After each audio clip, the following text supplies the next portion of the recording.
啦，90年代對你嚟講有啲咩特別嘅回憶咧？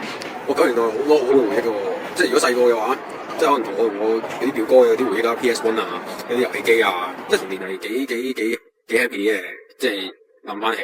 咁當然最清晰嘅都係2000年啦，但係睇翻嗰個年代嘅嘢，同埋尤其是跳咗車之後，我覺得嗰陣時同埋電影啦，嗰陣時係好有味道嘅，尤其是我喺個時期嘅香港。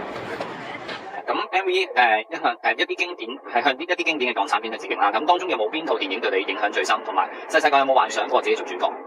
細個冇幻想做主角就冇嘅。你話影響最深，其實都有幾部嘅 mixture 嘅。其實由阿 Cloud 同阿 Yan 傾呢個 setting，其實係即係古惑仔4李嘉欣同阿鄭伊健呢個感覺，而嘗試去重新重現呢一個咩呢種有氣質嘅女仔同呢種氣質嘅男仔撞埋出嚟嘅 chemistry。咁啊係啦，跟住然後。咁當然啦，飛車啦，就烈火戰車1同2都好經典啦。咁包括依家最緊要 T 恤都係除咗1之外，我就覺得啲。咁頭先有講過 Cloud 喺裏邊啦，咁點解今次會邀請 Cloud 同埋修哥演出嘅咧？同埋分享下同好朋友演戲嘅感受。